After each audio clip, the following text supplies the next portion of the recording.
Oportunidades. Apoio cultural. Usina de Imagem. Olá, o programa Oportunidades está começando e hoje nós vamos falar sobre matemática. A matemática no nosso dia a dia e na vida profissional. É isso mesmo. E como a gente usa a matemática, às vezes sem perceber. Olha só, a gente faz cálculos, soma, subtrai, multiplica, divide. A gente mede o tempo, a distância, o peso, a quantidade das coisas. É muita matemática durante todo o dia da nossa vida. E para falar sobre este assunto, eu quero aqui apresentar os nossos convidados. Eu vou apresentar primeiro Hélio Rossetti Júnior, professor de Educação Financeira do IFES. Tudo bom, Hélio? Tudo bem, é um prazer participar desse debate, um tema importante e tão presente na vida de todo mundo, né? É verdade, a gente usa matemática o tempo todo e o telespectador vai perceber isso durante o programa. Eu apresento agora o professor e coordenador do curso de matemática do IFES, Alex Jordani de Oliveira. Tudo bom, Alex? Tudo jóia, é um prazer enorme estar aqui. Espero poder contribuir aí com esse debate. Com certeza. E matemática realmente está na sua cabeça e na cabeça de todo mundo, né? Com certeza, com certeza. Ok, muito obrigado pela sua presença, viu, Alex? Eu quero apresentar aqui agora ao meu lado o Ítalo Campos, ele é psicanalista, Isso. Com a gente aqui. Tudo bom, Ítalo? Obrigado pelo convite. Ver se eu posso colaborar com alguma reflexão. Eu queria só entender, eu vou fazer as perguntas lá depois do nosso intervalozinho rápido aqui, o que a psicanálise tem a ver com matemática? O Ítalo está aqui para explicar isso. É isso, Ítalo? Vai explicar. Vou tentar. Vai tentar. Muito bem. Programa Oportunidades falando sobre matemática. Nós já estamos no ar.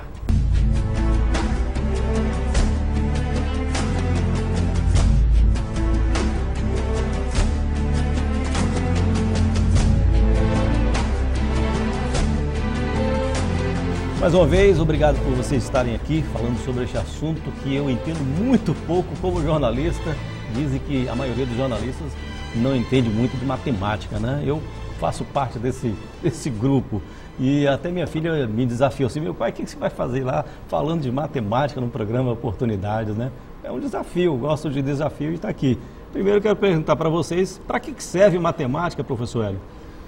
A matemática, ela está presente na vida de todo mundo e sempre esteve presente, né? Desde os primórdios você tem a presença da matemática, o homem desenvolvendo o contar, as operações com números, com quantidades, e isso vem se aprimorando ao longo do tempo, transformou-se numa ciência. E hoje você tem a matemática resolvendo uma série de problemas, ajudando a pensar, ajudando a refletir uma série de questões no mundo moderno, né? Então hoje, se você for pegar os aparelhos, toda a estrutura que você tem do mundo moderno em que a gente vive, em tudo é feito a partir de matemática, de modelos matemáticos que estão funcionando ali, né? Por exemplo, um exemplo clássico disso é o computador, o celular, né? A linguagem de programação daquilo é toda uma linguagem essencialmente matemática, né? Então, isso passou a fazer parte da nossa vida e se tornou inseparável na vida do homem, sobretudo em sociedade. E é uma coisa antiga, né, professor Alex? A matemática está sempre presente, né? Ela serve para quê exatamente, desde a antiguidade até agora? É até difícil falar disso, né, Guilherme, porque a gente pode entender que a matemática serve, como o professor Hélio falou muito bem, serve para tudo, né? Ela está em volta em toda essa, principalmente nessa sociedade tecnológica que a gente vive hoje, né? A gente vai encontrar matemática desde situações mais simples que a gente, no cotidiano, né? Às vezes na ida a uma padaria para comprar pão, até situações mais complexas, como o professor Hélio falou, se a gente pensar, por exemplo, no lançamento de um foguete, né? E a matemática, de alguma forma, ela dá esse suporte a essa tecnologia, né? Então, ela se faz muito presente aí, principalmente, é claro, nessa sociedade tecnológica que a gente vive ultimamente, né? Já que você citou a questão do foguete aí, até a entrada, né, quando o foguete volta para a Terra, tem que ter um cálculo milimétrico aí de matemática, senão ele desintegra ali. Desintegra o astronauta que estiver voltando, se estiver voltando, tem que correr isso até de morrer, né? Então, a gente vê que a matemática realmente está presente em todas as nossas atividades cotidianas, né? Como eu disse, desde as mais simples até essas mais complexas. Verdade. Eu conversei com o Ítalo Campos por telefone antes do Ítalo vir aqui para o programa e ele me falou que a matemática tem muito a ver com a psicanálise, né, Ítalo? É isso mesmo? Na verdade, com a psicanálise e também com o ser humano, com o aparelho psíquico, vamos dizer assim. Porque, como os professores que sabem da área, que conhecem da área, eu não conheço nada de matemática, mas... Por isso que eu dividi aqui os matemáticos lá de lá. E nós que não sabemos matemática. Pois não. Então, mas é como as línguas, a língua dos deuses, né? Porque é algo que qualquer coisa que você pensar, já está pensando em concreto, em forma, em volume, você está pensando em matemática. E em qualquer lugar do mundo que você estiver, a matemática é a mesma. Né? Então, é algo que está um pouco acima do idioma, né? Então, e é algo que é de uma abstração, diria que é um pensamento puro, né?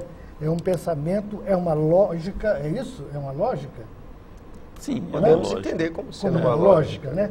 Que é algo que não é sem sentido, mas tem um caminho que a própria matemática indica, de tal maneira que quem é matemático, vai ali destrinchando dentro do próprio discurso matemático.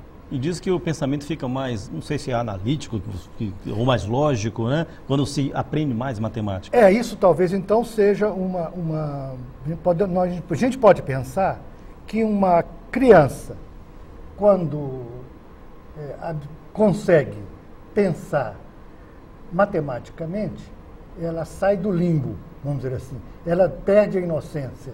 Ou, dizendo de um outro jeito, uma criança, quando começa a contar e conta 3, mamãe, eu e papai, vamos dizer assim, ou mamãe, eu e um outro, 1, 2, 3, ele entra na cultura. Ele já faz parte do ser, né? Do coletivo. A criança que não consegue chegar ao 3, não sai de uma relação de espelho, de uma relação de confusão ou cofusão com a mãe, portanto, não entra na cultura. A mãe dá o biológico. O terceiro, que podemos chamar de pai, dá a cultura e a civilização. Então, a matemática está na estrutura subjetiva do ser humano. Me parece. Tá vendo? Olha só, a psicanálise como está bem interligada, né? Professor Hélio, gostou da explicação do Ítalo? É muito interessante essa explicação psicológica, né? Agora, o mais importante é que nós possibilitarmos, no mundo de hoje, o acesso ao conhecimento matemático. Porque, assim como as pessoas são alfabetizadas, né, aprendem a ler, escrever, elas também precisam de ter essa alfabetização matemática, quantitativa, porque é uma linguagem isso aí, né? Passar a incorporar essa linguagem da matemática, as operações matemáticas no seu conhecimento, no seu dia a dia, passar a utilizar isso aí, né, como algo significativo para as suas vidas, né? Então, esse tem sido um desafio nosso lá no IFES, sobretudo no curso de licenciatura e também no mestrado que nós temos lá, nós desenvolvermos estratégias do ensino de matemática, fazer com que isso aconteça na sala de aula, nas estratégias educacionais, o ensino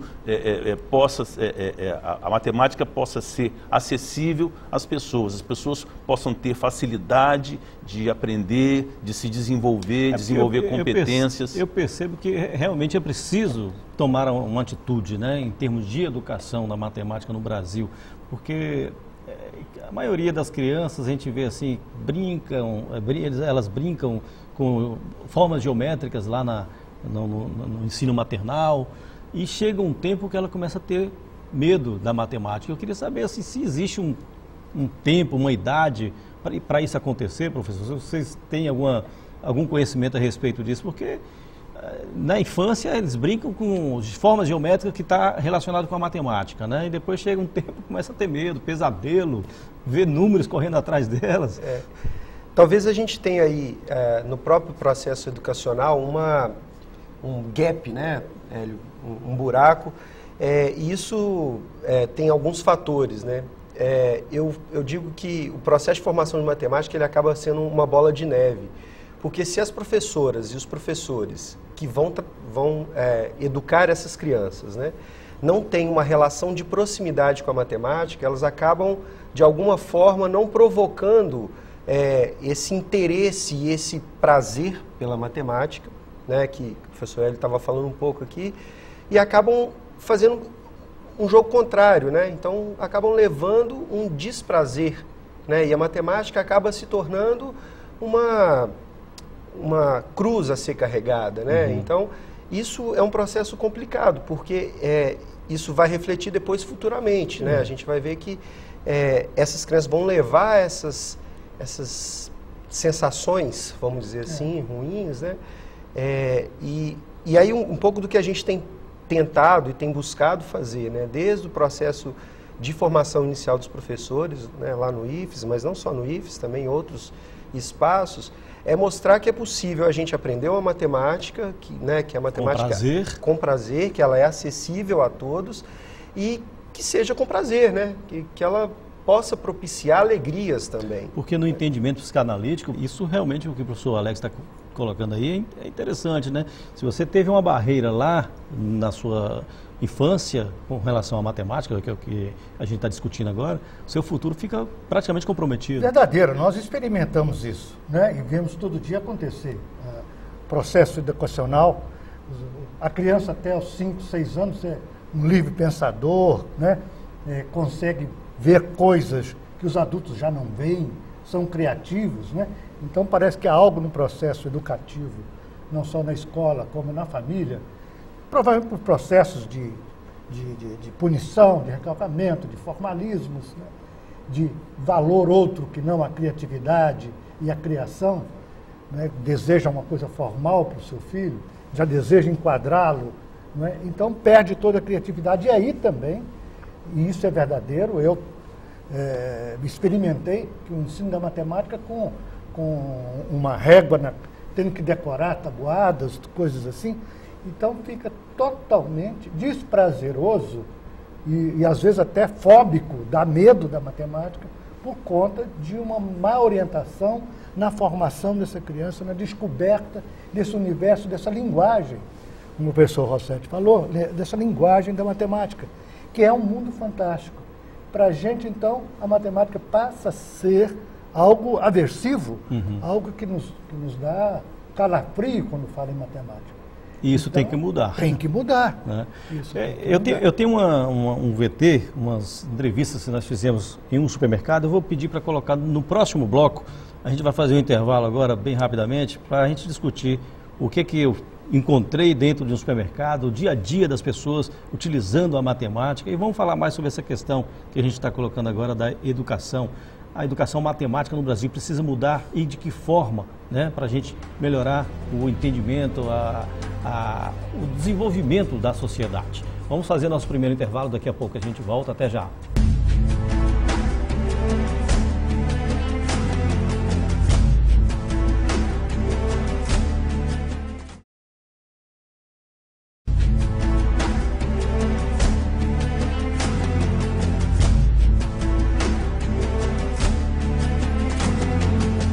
Voltamos com oportunidades, nós estamos falando hoje sobre a matemática no nosso dia a dia e a importância dela para a vida profissional.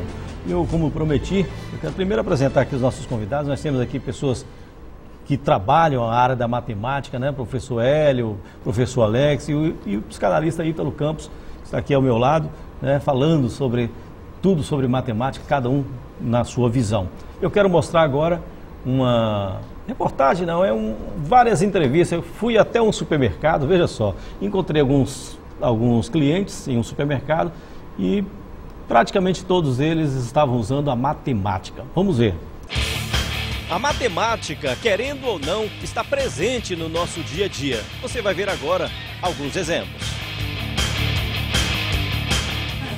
Estou vendo pegando tomate aqui, é um cliente aqui do supermercado. Está pegando quantos tomates? 10. Por que 10 e não 9, não 8? Não, porque é a quantidade que eu vou precisar, mais ou menos.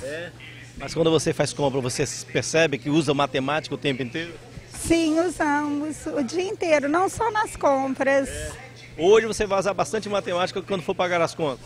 Sim, bastante. Vai somar, dividir, vai fazer o quê? Soma, né? E depois também tem que dividir para saber, né, o que vai gastar, o que pode gastar ou não. Se pudesse, subtraía, né? Para ficar mais barata a conta. Sim, lógico. Vender coco, o vendedor de coco também usa matemática, né? Você usa muita matemática? Sim, durante o dia todo. Tem que... De que forma?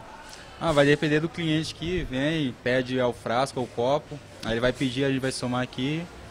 Vai ser... Aqui, a tabela está aqui, ó, 200 ml, 1,50, 300, 2,50, 400, 500, mais ou menos assim. Isso. E o coco, um coco inteiro aqui dá quantos ml? Vai depender da qualidade do coco, cara. Tem uns cocos que é mais seco, aí o rendimento é mais baixo. Dá quantos ml mais ou menos? 400 a 500 ml. Aqui é o presunto, 200 gramas, dá quantas fatias? 14. E aí dá quanto? Tá dando quanto aí? 260? Mas aqui tem 8 fatias, mas vai dar grossura. Igual aqui tá mais grossinho. Mais fina? Mais fina daria umas 14 fatias. Isso você sabe por quê? Por experiência. Tem matemática no meio aí, né? Tem, costumo contar as fatias. Quer ver mais um exemplo de matemática aqui? O seu Pedro fez compras, pouca compra, né? O que é que você comprou aí, seu Pedro? Eu comprei 2 lasanhas, uns 2 quilos de tomate e um quilo de linguiça. Três linguiças? Linguiça. 3 pernas de linguiça. Você trabalha com o quê? Eu hoje em dia sou aposentado. Mas você trabalhou com o quê? Com solda. Usava matemática no seu trabalho? Não, a solda usa pouca matemática. Mas que tipo de equipamento você usava em termos de amperagem? Que solda tem amperagem, essas coisas assim? Sim. Como é que é? Você vai botando a amperagem, depende como eu vou falar? A máquina sua tinha quantos amperes? 500 amperes. E tem menos de 500? Tem menos de 500 amperes. Qual a diferença de 500? Mais fraca. Qual a diferença? A diferença é que você vai botar um eletrodo 316 numa linha que você queima ele tranquilo, até de 1/4. 500 amperes é uma máquina boa? De 1/4, que eu conheço não. 500 amperes é uma máquina boa? Máquina ótima. A ótima qualidade, a Lincoln, né? O senhor fala que nunca usou matemática no seu trabalho? Não. Usou, acabou de falar que está usando matemática, tá vendo? Mas eu estou falando na hora de executar o serviço, por exemplo. Mas você tinha que entender que a máquina tinha 500 amperes, tinha 400. Mas aí já tá lá a máquina 500 amperes, né? Então vamos mudar essa história aí. O senhor usou matemática no seu trabalho? É assim, eu usei um pouquinho de matemática.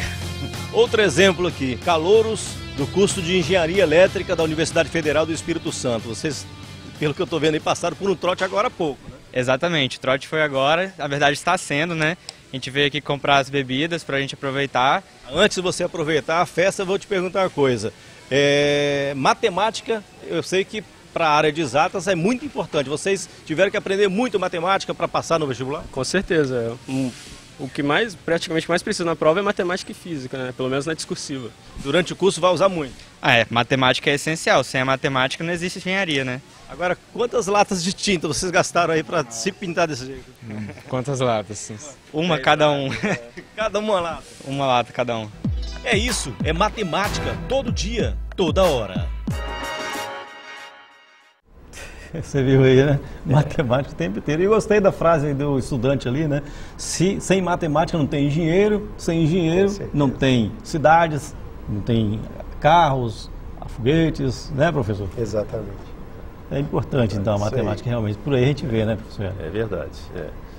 Você tem isso presente. O desafio é você cada vez mais fazer com que as pessoas usem de forma correta, apropiem isso para a vida delas e que isso torne a vida delas melhor, né? Você viu que o soldador, né, o aposentado lá que trabalhou com solda, ele trabalhou o tempo todo e não percebia que estava usando matemática o tempo todo. Sim, porque exatamente as pessoas imaginam matemática como se fosse algo distante, feita por alguns sábios ou alguns eleitos, né, que estão lá refletindo sobre matemática. Não, na verdade ela está presente no dia a dia, no nosso cotidiano. As operações matemáticas são feitas a cada momento, a cada instante, em cada operação que você faz, em cada gesto que você acaba fazendo no trabalho, você acaba usando matemática, quantidades, né, operando com essas quantidades. Então isso está presente, né?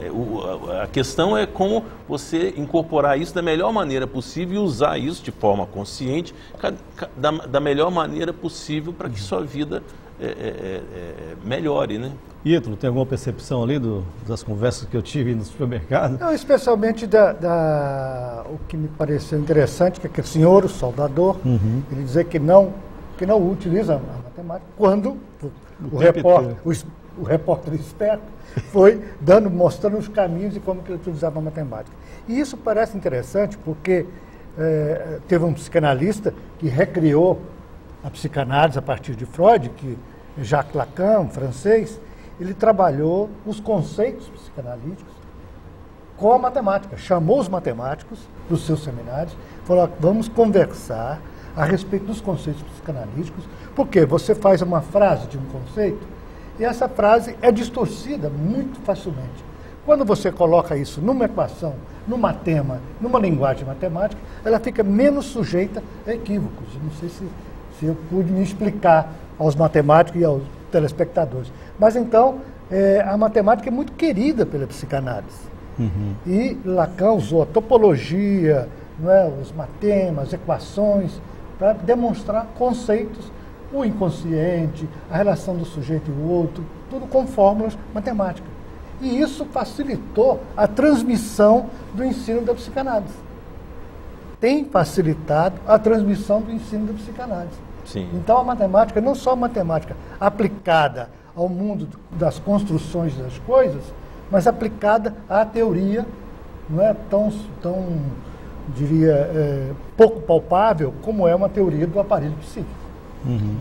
E aí, Guilherme, hoje a gente tem feito uma reflexão, né? O professor Hélio tem compartilhado também dessas reflexões com a gente, da gente pensar uma matemática que, mais do que ela esteja presente na vida, que ela esteja em função da vida, né? Então, a gente tem feito algumas reflexões, tem um matemático dinamarquês chamado Ole Skovsmose, que tem chamado a atenção para isso, né? Para buscar uma perspectiva de uma educação matemática crítica, né? Que possa não só entender o mundo, mas que possa também agir sobre esse mundo, né? Que o educando, né, ou quem aprende matemática, que ele possa usar a matemática para entender o mundo. Talvez a proposta do Lacan tenha sido um pouco essa, né, usar a matemática para ajudar a entender a psicanálise, mas que ele possa também transformar o mundo, né, que essa matemática possa, de alguma forma, dar base para que ele possa,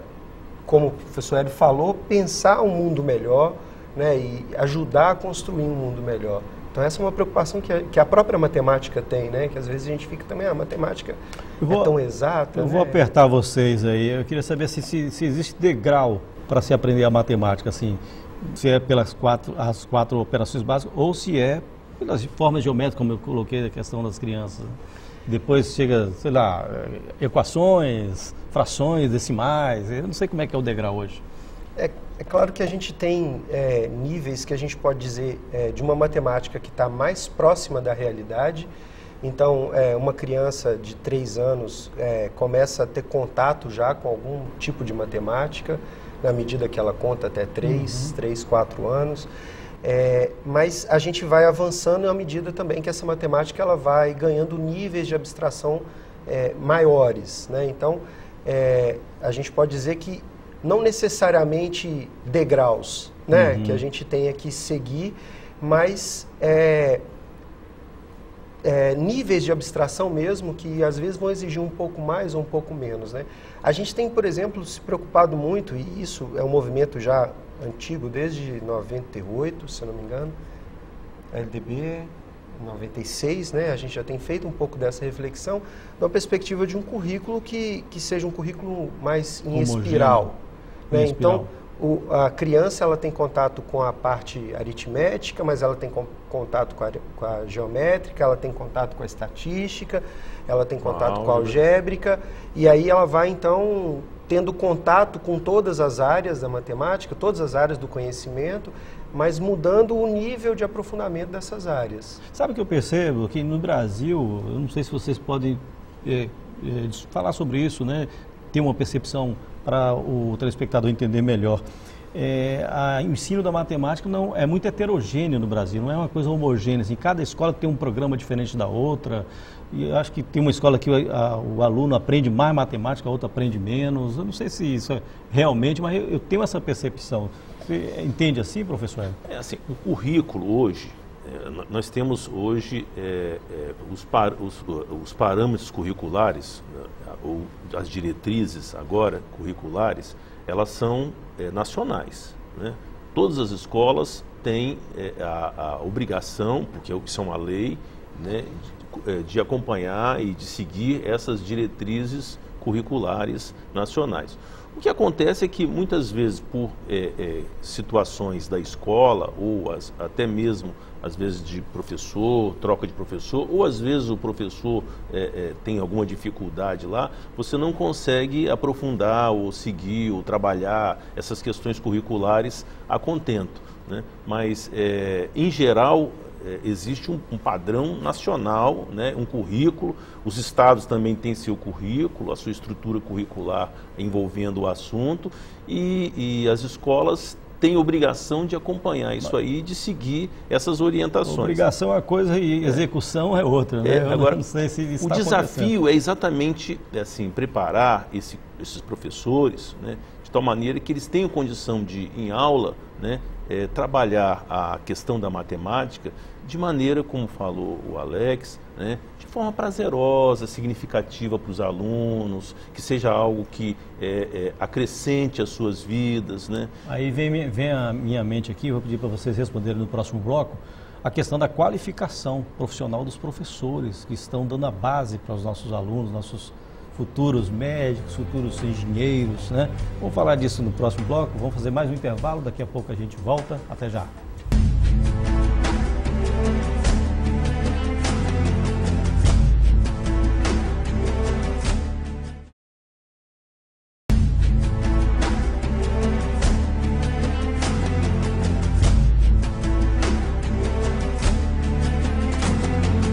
Voltamos com oportunidades, nós estamos falando sobre o uso da matemática no nosso dia a dia e a gente realmente usa muito matemática e às vezes nem percebe, né? A gente viu no bloco anterior, na conversa com algumas pessoas em um supermercado, a gente percebeu que as pessoas usam sem perceber mesmo, outras percebem que usa a matemática. E como a gente estava conversando aqui no bloco anterior, essa questão da educação da matemática, né?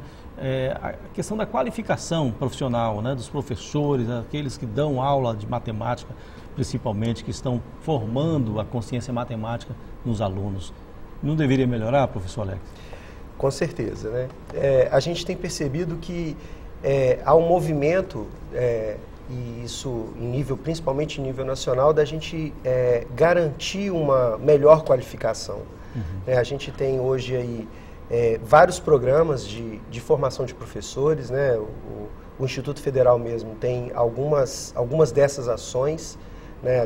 Só para a gente ter uma ideia, hoje a gente tem, além do curso de licenciatura em matemática, a gente tem um aperfeiçoamento funcionando para professores de matemática e ciências, a gente tem um curso de formação voltado para educação de jovens e adultos, a gente tem um curso de licenciatura em informática, a gente tem um curso de pós-graduação também na área de informática e na área de educação profissional. Então, essa é uma preocupação que tem sido,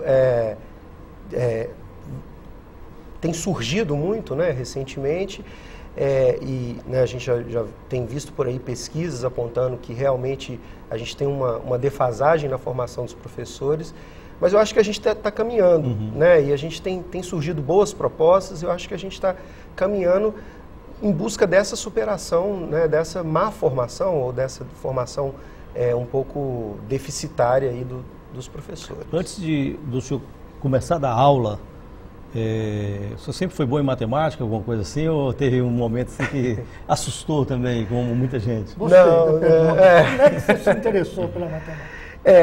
Eu digo que, para mim, o grande responsável, né, eu falei isso até antes aqui, é o professor, né? Eu me interessei pela matemática lá na 8ª série, que eu tive um professor que era espetacular, e ele me chamou a atenção e foi ali então que eu comecei e antes da 8ª série? Chegava a ter Não, medo? Antes da 8ª era tranquilo.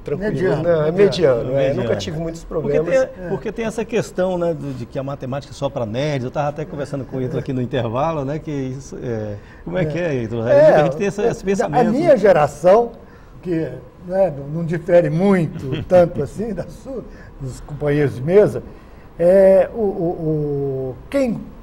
quem se interessava pela matemática eram aqueles esquisitos, muito inteligentes, nerds, portanto, não se socializavam e as meninas, então, afastavam desse grupo. Então, quem não era já muito afeito à matemática, ficava mais distante, porque o que interessava mais eram as meninas. Uma barreira social. Eram as meninas, né? E se as meninas não gostavam, a gente também não gostava.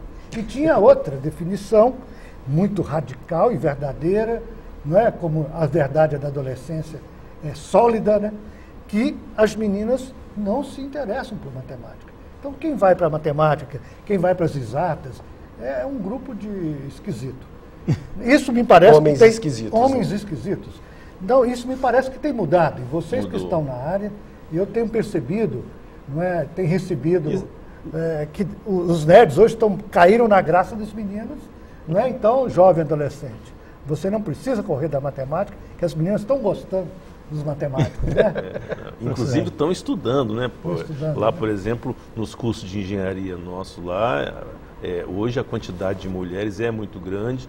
No curso de matemática também, a maioria, eu uso dizer que a maioria é mulher, né?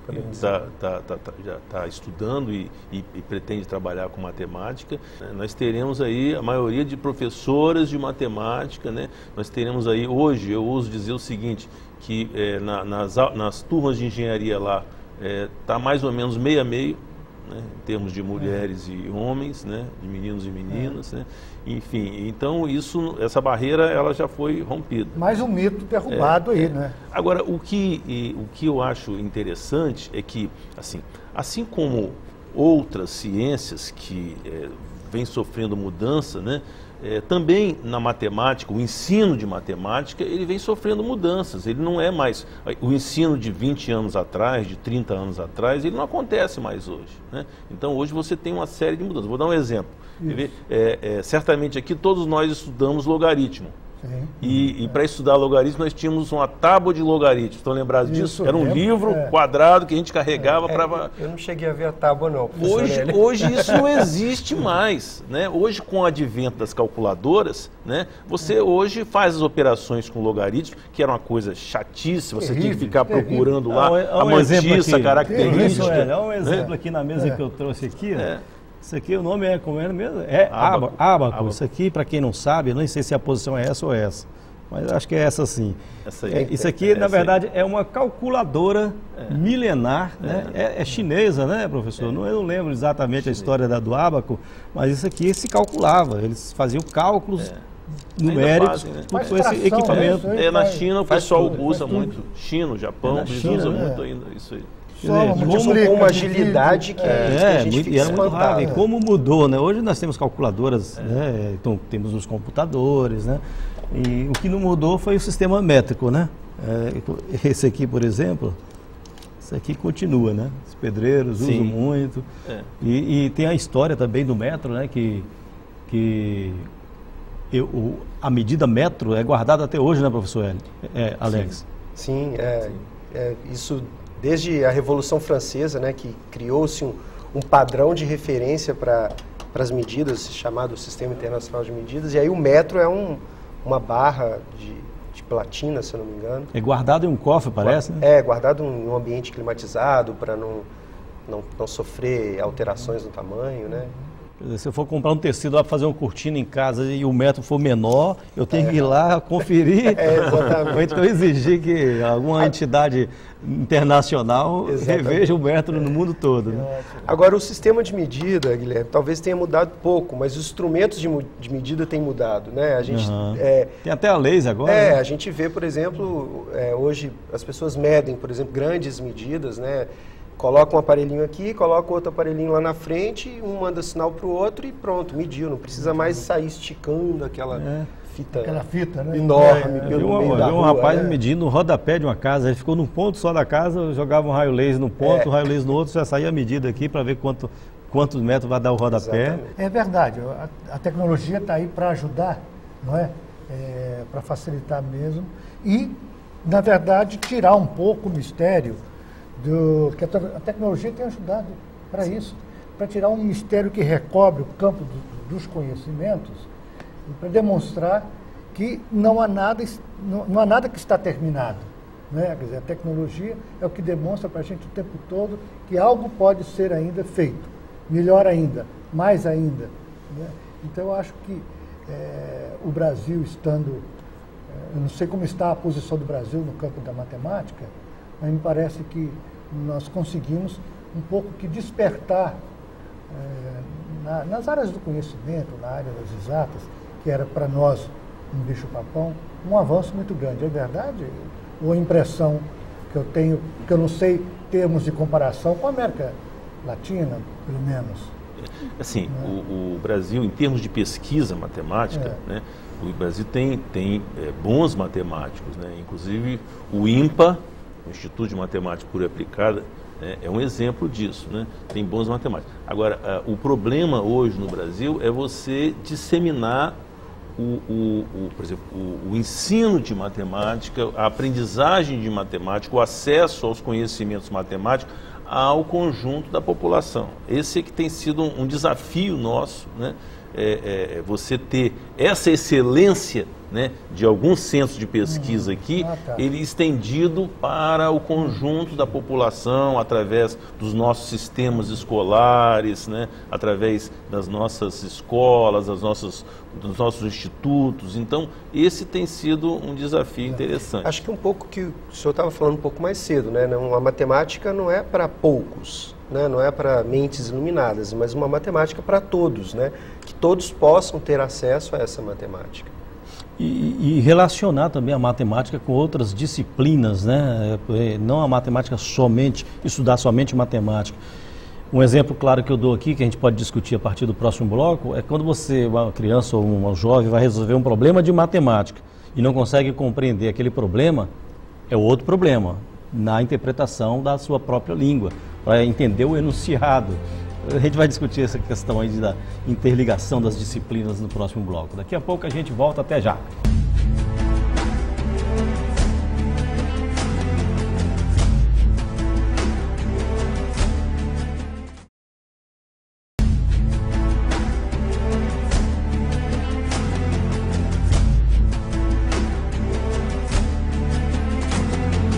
Voltamos com oportunidades, falando hoje sobre matemática, o uso da matemática no nosso dia a dia e na vida profissional também.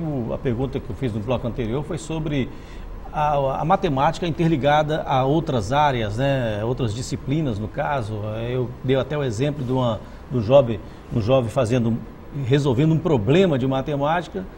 Se ele não consegue resolver, é porque há um outro problema ali, que provavelmente a interpretação do texto. É um problema da língua, de entendimento da sua própria língua. Professor Alex. Eu ainda vou aproveitar o gancho, Guilherme, que a gente viu lá o nosso aposentado que você entrevistou no supermercado, e ele falava que não usava matemática, e ele começa a falar um monte de coisa. E aí, né, a gente vem de uma instituição que tem a sua herança na formação profissional, a formação técnica, né? Então, o Instituto era um Cefet, Escola Técnica, e agora Cefet, e agora Instituto. A gente tem tentado e tem desenvolvido algumas pesquisas que buscam trazer a matemática especialmente para a relação das profissões, né? E como que os futuros técnicos que estão se formando lá vão usar, e como que a matemática vai aparecer na relação da profissão deles, né? Então, de destacar essas questões e de provocar essas discussões. É claro que eu estou falando de uma formação específica, mas acho que a gente também pode pensar essa mesma relação em outras formações, né? No ensino fundamental ou mesmo no ensino médio regular. Então... Ítalo, isso é importante, porque é questão de futuro aí, né? Claro. Nós tínhamos uma ideia que só determinadas profissões ou técnicos altamente sofisticados é que lidavam com matemática, que não tínhamos outro caminho para aprender matemática que não fosse uma formação específica. Depois a gente está vendo que a matemática está em todos os campos de conhecimento, relacionado com todos os campos de conhecimento. Mas eu só fui descobrir isso muito tarde. Se hoje a educação de base, pública, particular, desmistifica a matemática, né?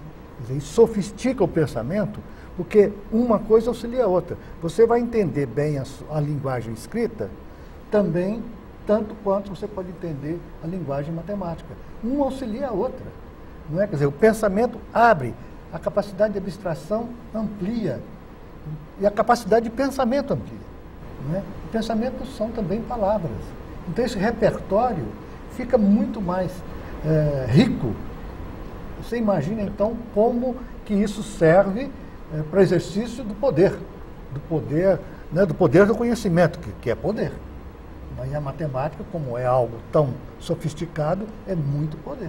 Alguém lá atrás prejudicou a mim e ao Ítalo aqui, né? Porque a gente não tem essa compreensão tão quanto vocês têm. E os dois professores aqui.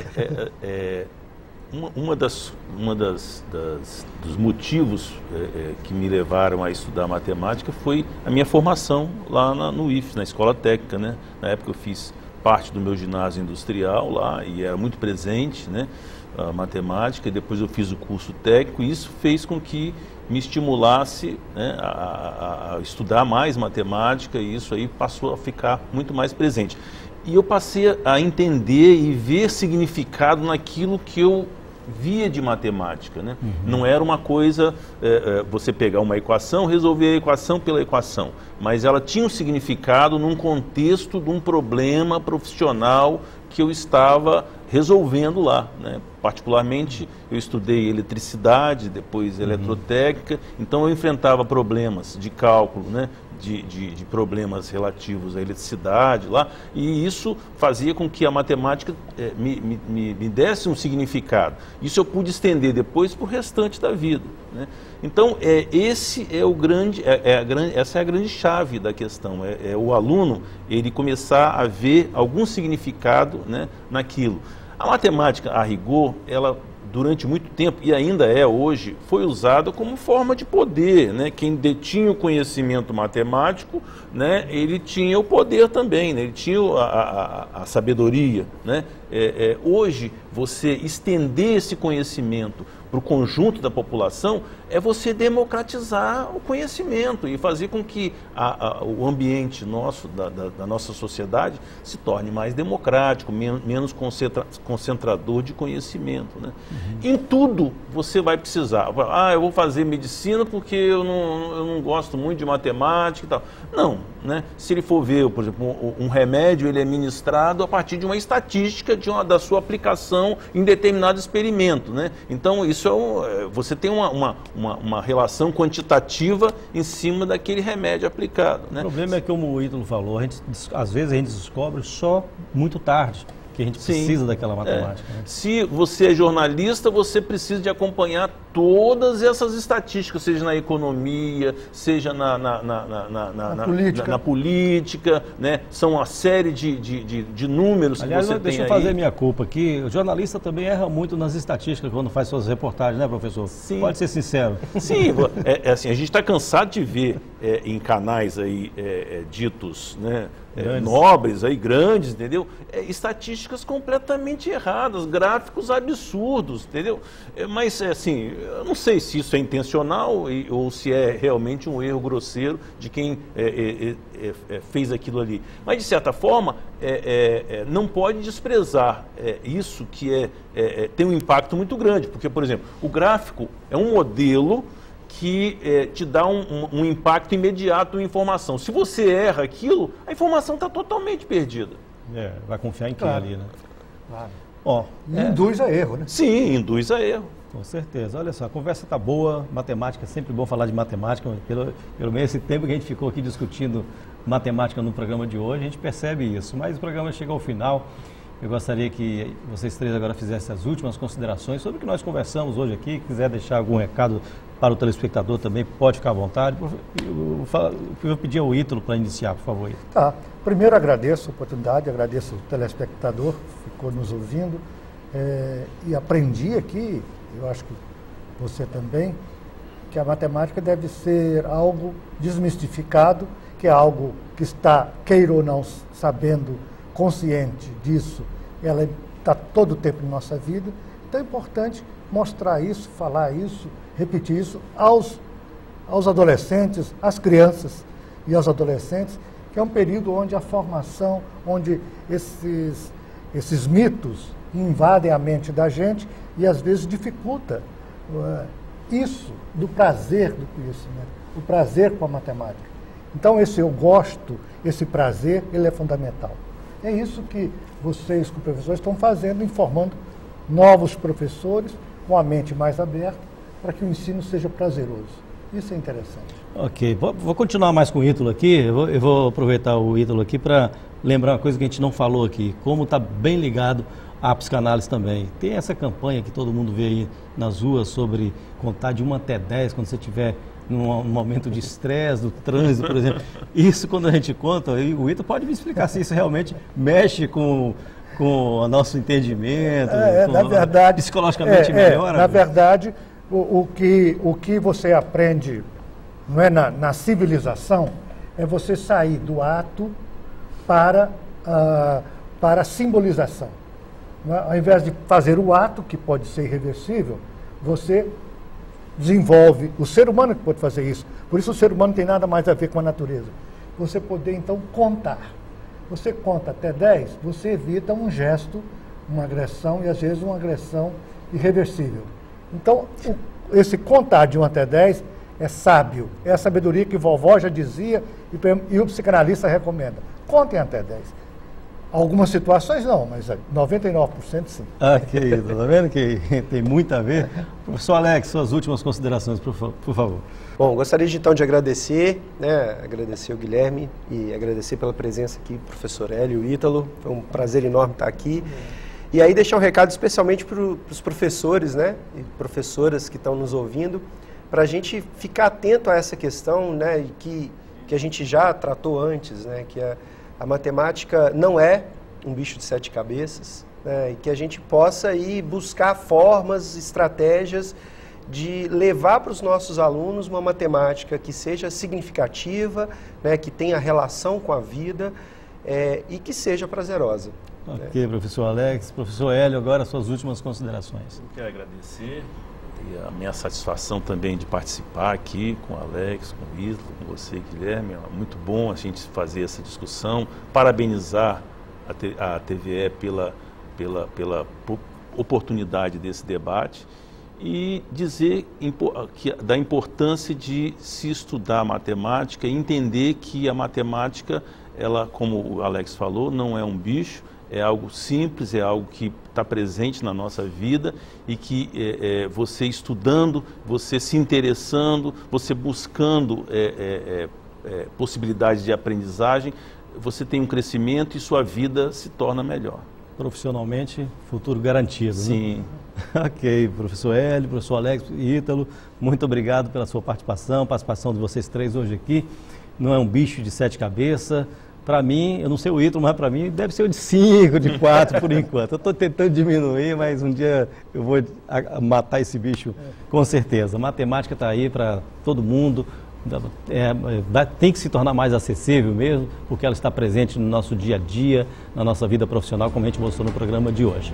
Eu agradeço a sua audiência, telespectador. O programa Oportunidade fica por aqui. A gente volta na semana que vem com outro assunto. Até lá.